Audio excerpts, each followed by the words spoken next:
Okay, so today we have a match for you. We have the Royal Advisor that switches form versus Plaxico shop ears. Could you tell us a bit about which classes the decks has?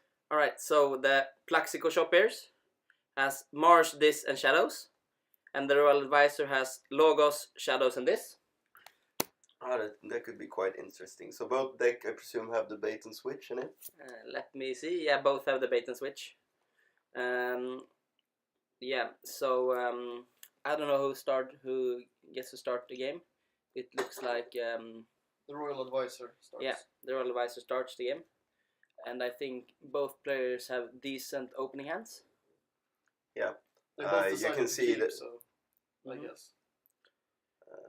Yeah, I think they're both considering if they should mulligan, which is allowed to do once, of course. But yeah, it seems like both players decided to keep their hands. Yes. So we have Dr. Escorta on the first turn here. Counted with calling out this and activating Mind Barb, being able to discard one card from the opponent's hand at random. Shadow Self gets discarded. And also generates an Amber.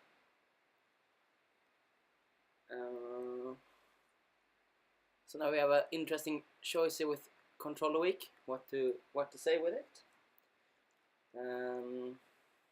What would you think is the correct? Alright, so I would play? probably name Shadows because both you just discarded a Shadow Self, so it's less likely to have more Shadows cards. Plus, the Shadows cards are less good in the early game, in my opinion, because you have a lot of steal effects.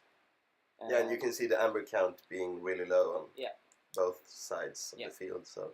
Right, so we just have one play in. Oh, and we also dropped like a Pit Demon and a Snatch. Yeah, and I think that you are correct that, in fact, it is Shadows being called out. Yeah.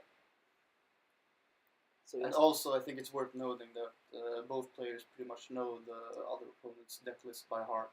So he knows that the Shadows of his opponent isn't dodgers and high-level monsters. They're basically just spells with a lot of steal.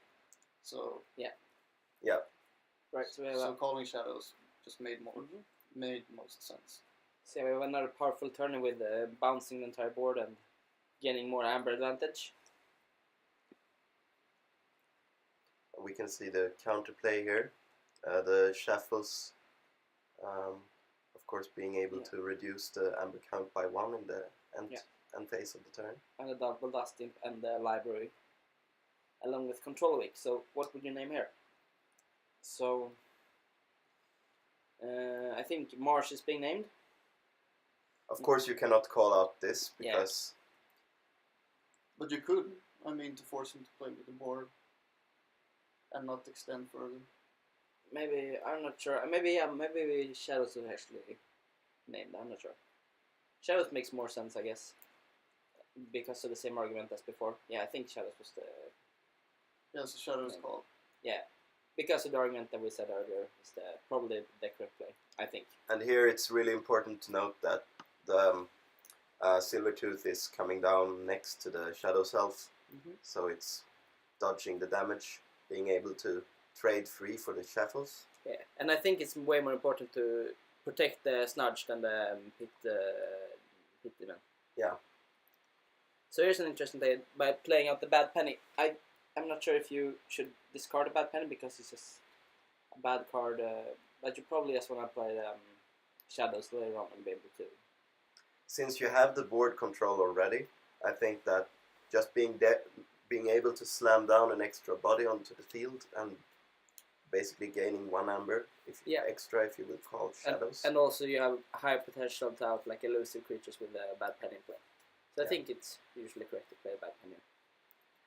With the downside being if your opponent has a board wipe here and you get stuck with a Bad Pen in your hand later on.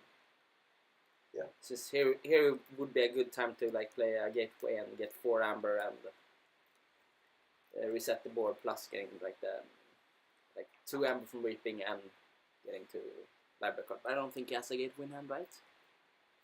What does he have in hand? But since he knows that the opponent plays Gateway, is it ever correct to discard that penny? You could discard it just because of that reason, but it depends on your hand. I don't quite see what he has in his hand. He has bait and switch. What's that? It's an Ember Imp. Yeah, Ember Imp. So I'm not sure. I'm not sure how often you will see shadows in the following turns either. So here's Kanguzel. So Kanguzel out, Nexus. Yeah, because of the library, you don't wanna get your library used. And you almost never wanna use the Ganguzel for this discard effect. If you're able to. Yeah. So here's an interesting play by suiciding in, because of the Resurrect. So the only way to get rid of your Dust Imps here was to attack the Pit Demon. Pit Demon. I guess you could attack the Snatch as well.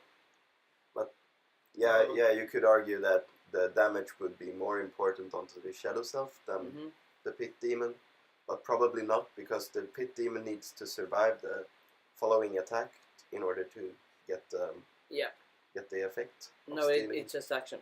Oh, alright. But you could have the deck has 3 Nerve Blasts, so you want to have it at lethal range for Nerve Blast for the future turns. Don't you play Miasma as well? No, not Miasma, Poison Wave. Yeah, I played Poison Wave as well, yeah. Yeah, so it made more sense to damage the Pit Demon because of Poison Wave.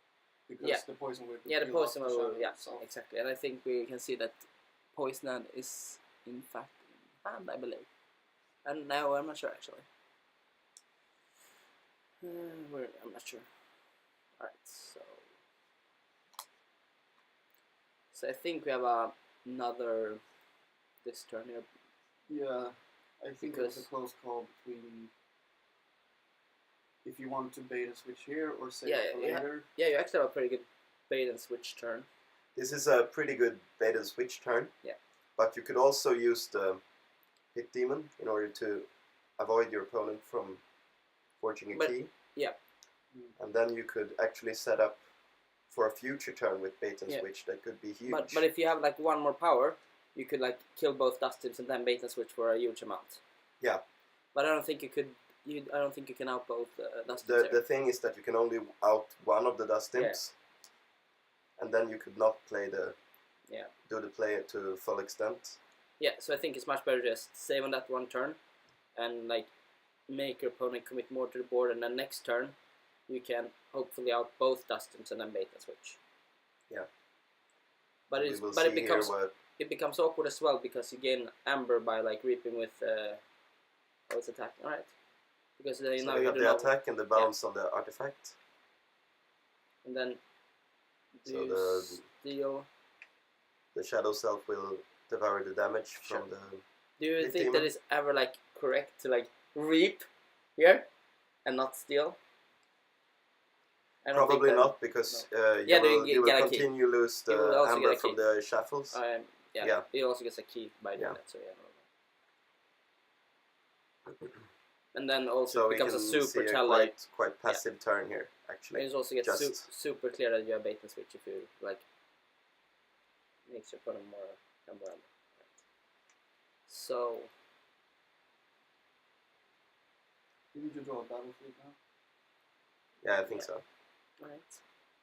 So basically, you have the board players. You wipe, right? Yeah, I think I will. You can. Yeah, you we have the gateway in hand, so. Yeah, right. Or no, you played the poison wave here, I think, instead Why of gateway. Why would you play poison instead of gateway? Didn't you? Because you we'll see. I don't know. Nerve Blast. Oh yeah, you Nerve Blast. Right.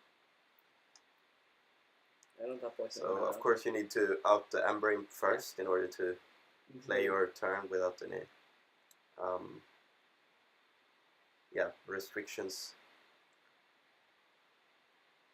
So you discard bad penny gets discarded because it's just gonna get stuck in my hand most of the game. So old Bruno gets down and capturing both. So I'm Alright. Yeah. So this was the play. So basically this is the match defining moment basically when we'll see. Yeah, I think this was the turn where he Didn't he bounce your Bruno out of your board and then made you commit into beta switch, right? We'll see what this player. Yeah, because I think you outed your Bruno, bounced it, killed the 1/1, and We'll see. control the weak. We'll see what happens. Shadows. We'll see what happens. I think there's a reasonable player to do that play. We'll see who does the play.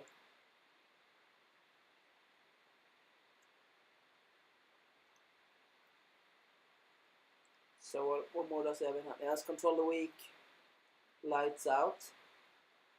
Control the weak, battle fleet. Is there a battle Mars. fleet and a couple of Mars creatures as well? Right, so you could go for a Mars turn here. You could go for the Mars turn, but then, of course, your opponent would be able to forge the key. Alright, And yeah. generally, you will want to avoid that since you have the Yeah. bait and switch. Yeah. Yeah, I missed that they had 6 amber, right? And because, if you have bait, So you don't want to miss the value. No, so you could also say like... The question is if you bait and switch here, or if you just continue to stop your opponent from forging a key and try to just minorly control the board. Yeah, I think you do the same line as last turn. Yeah, because if you decided earlier that you want to hold it until you're out of dust imps and shit, I think you need to continue that. So we have the 1 attack on the one powers spy master. And that is used to get rid of the shuffles, so you can't get back with the rise anymore. Yeah. So either of them get rid of shuffles, stabbing a rise. Right, so then Snudge can... And then Snudge... No, that one should steal, right? Yeah, that one steals. He steals 1, and Snudge will attack over that and bounce Bruno. Yeah, seems good. Yeah. And then he controls the weak's cause shadows. Right. So this line of play basically makes it so that your opponent needs to call out shadows in order to pitch down the Bruno again, but then you won't be able to suicide both your dust imps in order to gain a lot of amber in one single turn. Yeah, alright. Which, So here, the Bruno probably gets played down again. So we have the gateway being picked up.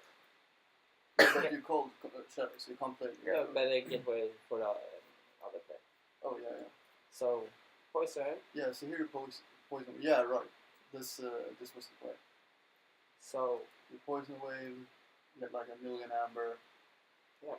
So now both Dustin's gets 5 amber from that. Poison wave. And it's 5 amber. And here you played Bruno, right? Yeah. And the eternal discussion would be: here is it correct to play Bruno here? Because of the this one took you amber. Yeah. Right. So because of the base switch, because now he has. So what would be the upsides of playing old Bruno here? Body. One body. And it's 1 body. It's.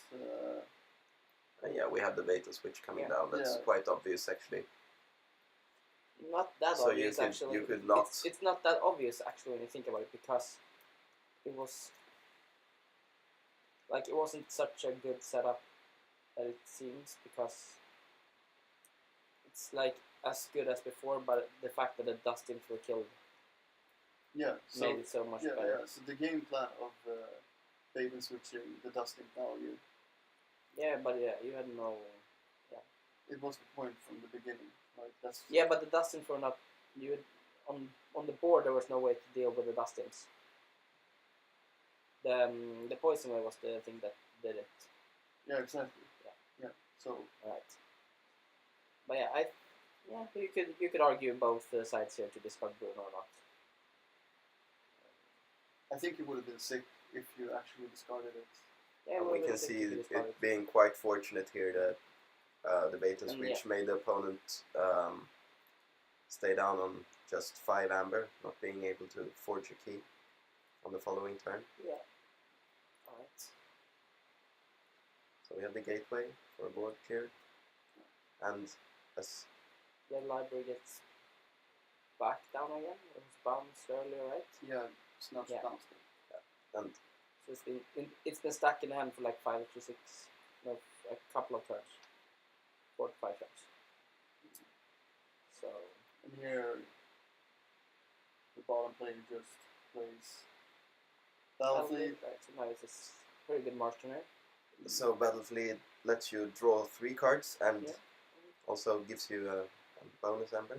So quite fortunate to draw 2 March cards there, which was really good. Yeah, because usually drawing cards is not that powerful in KeyForge, since it's only 1/3 that you can play the cards on the same turn. So Sword gets down and it's 2 Mega Mouth in hand, right? I think it's 2 Sussex, isn't it? There's We have the Zookeeper, Uxlix, the Zookeeper. and then It's a super, yeah. and then Sussex. 2 bolters and also a grabber jammer. Yeah, X0 Bolter. Yeah, it's a Bolter, yeah. That's Sussex. Yeah. Alright. So yeah, I guess continuing to get more and more advantage, and now the board wipe was baited out, and there's just one board wipe in that deck, so that's if you can poison my vessel, so now one, then yeah, that's 2. So like all board wipes are out. So what do you do now if you are behind in this kind of stage of the game? You basically need to just try to keep up on the board, right? Yeah, but it's so difficult when you're behind on board and on amber and then also the Mars creatures basically outs your... Yeah, whatever you play, they reap and out and gets outs your board. Yeah. So basically, like the tempo. Yeah, these cards doesn't do anything. The tempo amount you gain from like a beta switch for 6 amber and then battle fleeting for 3 cards. Exactly, and now it's just insurmountable. Yeah, and now the grabber jammer can stop from making a key as well. Yeah, since because that is the jammer pack. Is 7 amber or 8? I think it's 8, but he has jammer pack, so he captures 1 then jammer packs. Yeah. Right.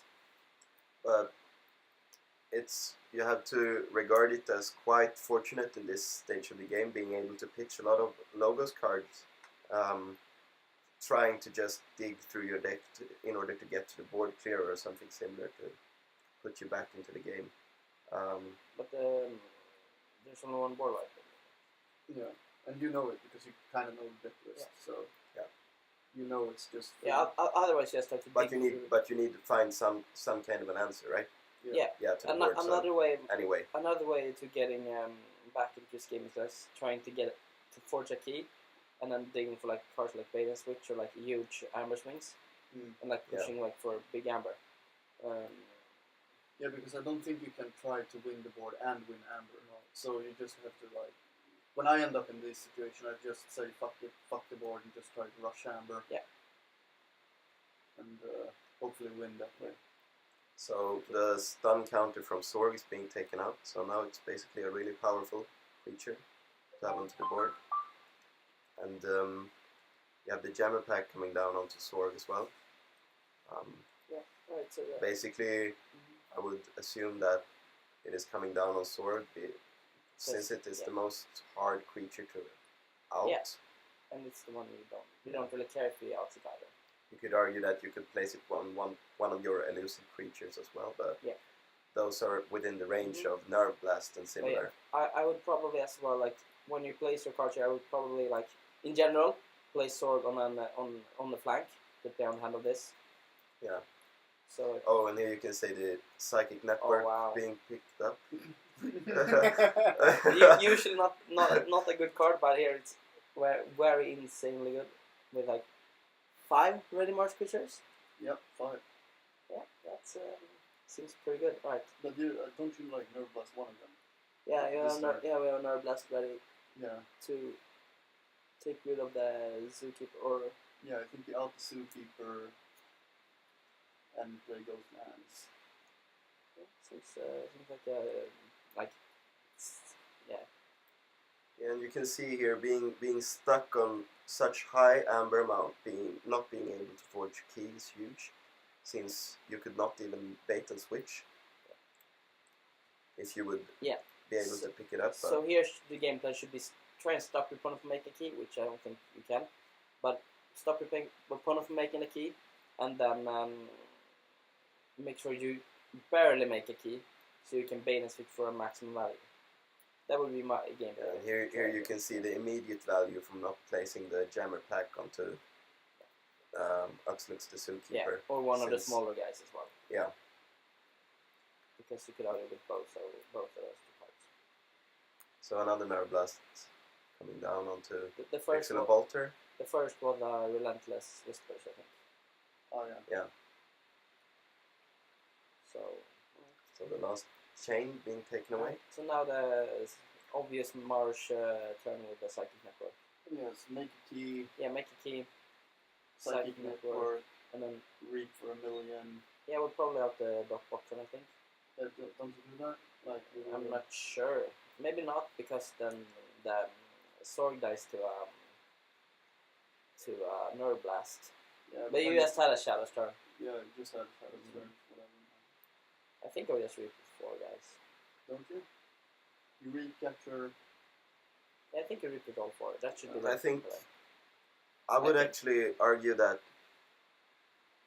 Why would you ever do? I think that the last Amber would not matter that much anyway. Yeah. Do you know if his deck contains what's it called? The Principle? The Principle, yeah. F is an F. It does not contain the F fish. Yeah, it doesn't. I don't know what. The Logos card that makes both Principle. Amber counts cut in half. Yeah. And that is the. And here